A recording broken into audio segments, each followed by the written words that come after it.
In my How to Fly a Quadcopter lesson series, I had a lesson about how to do what might be my most requested trick tutorial, nose in yaw spins. And people have various names for the trick, but it's where the copter is facing an obstacle and spinning around it while continuing to face the obstacle.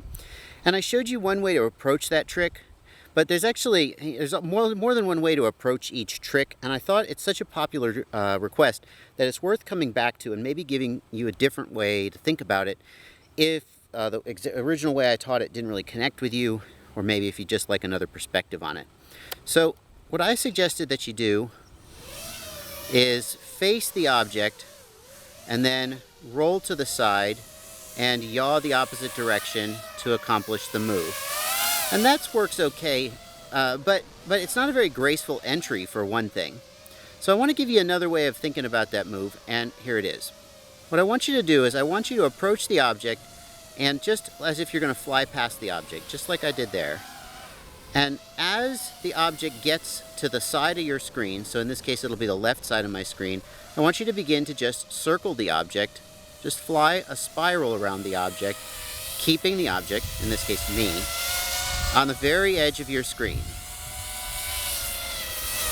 Now I can do this, I could do this far out, right? I'm further away from myself, and I can spiral in and be closer while still keeping myself at the very edge of the screen.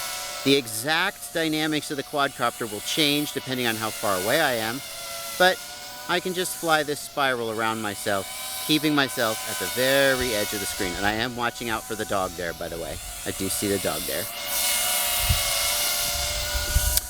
Okay, so if you can't do this, that's a place to start. If you can't do that, you probably can't do yaw spins. Fly past the object as if you're going to pass it, turn and spiral the object, keeping the object at the very, hello puppy dog, edge of your screen. Oh, so I lost myself there a little bit. Hello. But keep yourself right there at the edge of the screen. And then fly away and come back and go the other direction. Always go both directions. And you can maintain a constant distance and altitude. I'm going to maintain a little bit of a high altitude so I don't hit my dog. I can come down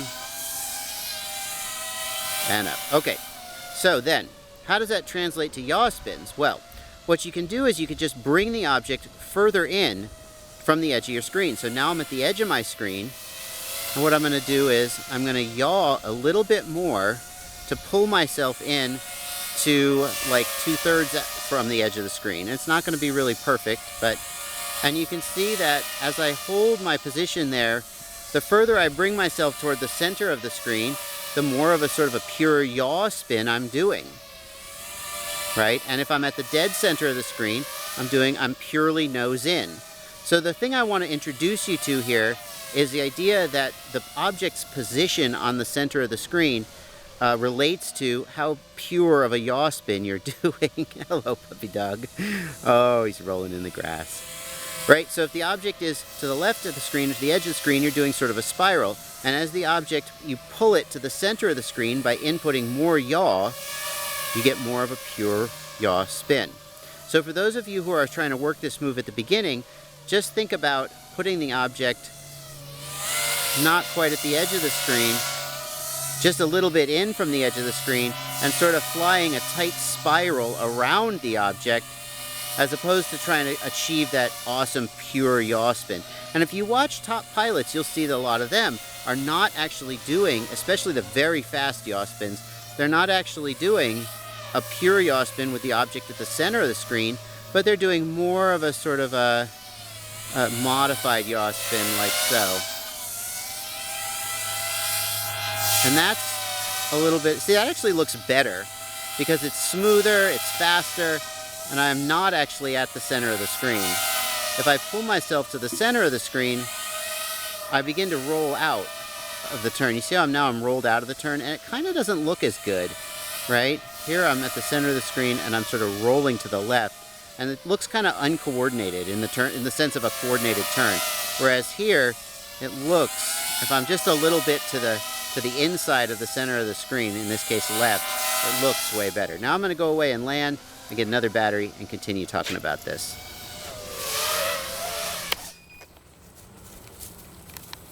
All right, so as you try to get more of a pure yaw spin, you will need to do that sort of rolling out of the move, sort of semi-uncoordinated type of move. One thing I want to remind you is that if you have any up tilt at all, or if you're pitched forward at all, then when you roll to one side, the copter will appear, when you yaw to one side, the copter will appear to roll to the other side. So if I yaw to the left, the horizon appears to roll to the right. And that's just a basic thing about coordinated turns that you can learn about in other videos. And that's important in this case because if we're going to do a real yaw spin with the object at the center of the screen, you can see that we need to be rolled outside and stay that way. We can't just sort of pitch forward and tightly spin around the object. And if you look at my sticks, you should see that I am never actually inputting right roll. I'm never rolling out of the move, and in fact, when I enter the move, I don't actually roll to the right because I yaw to the left to put the object in the center of the screen, and when I do that, the copter innately rolls out. I may need to add a little bit of right roll just to get the move started gracefully, but once I'm in the move, it's all yaw and left yaw, forward pitch, and left roll to keep the move going. I'm never rolling out of the move intentionally. It's the left yaw that is making me roll to the right because of the way coordinated turns work when you have up tilt on the camera and pitch forward. The copter is pitched forward. So I'm pitching forward. I'm using left roll to adjust the copter's movement. I'm using pitch forward to adjust my distance from the obstacle, and I'm continuously yawing left to keep the object in the center of the screen. If I get too close, I don't pitch back. I just stop pitching forward and the copter will innately move away. See, if I don't pitch forward, you see I slide away. So I never have to pitch back and I never have to roll right. I'm just putting in a little bit less roll left and pitch forward to adjust where I need to be. And the better you get at this, the faster you can go. And you need to make more extreme adjustments. Ooh, that was a little close.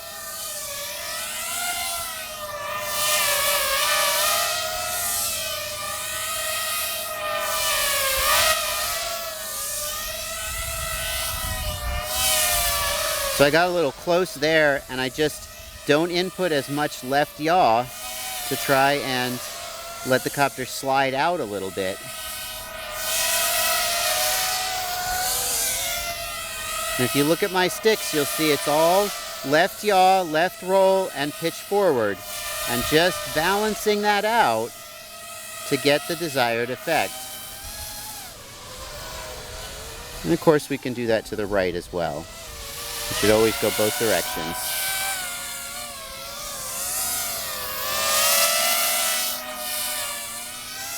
I've turned into the move by accident.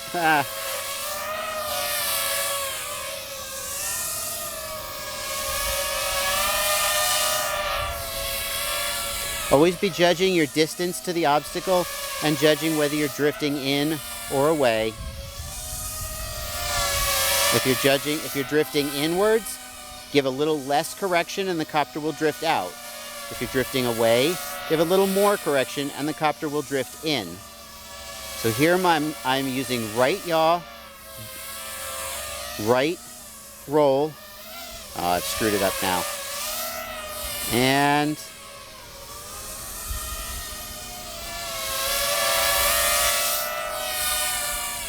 pitch forward. Right roll, right yaw, and pitch forward to accomplish the move. And leaving the move. What are some graceful ways to leave the move? Well, you can simply stop giving correction on the roll and pitch stick, and the copter will drift out like that. Let's see that again. So here I'm doing the circle, And if I stop correcting on the roll stick, the copter will drift that way. If I stop giving correction on the yaw stick, the copter will drift out like this. So you could just sort of fly out of it like that. But in general, you don't want to give opposite corrections, because those, if I get into a situation where I need to roll to the right, it's going to look really sloppy, right? But if I just stop giving corrections, so here I'm going to stop giving, and it can just fly right out of it. All right, and that's going to be the end of that battery. And that's going to be the end of the lesson. I hope it was educational. Happy flying.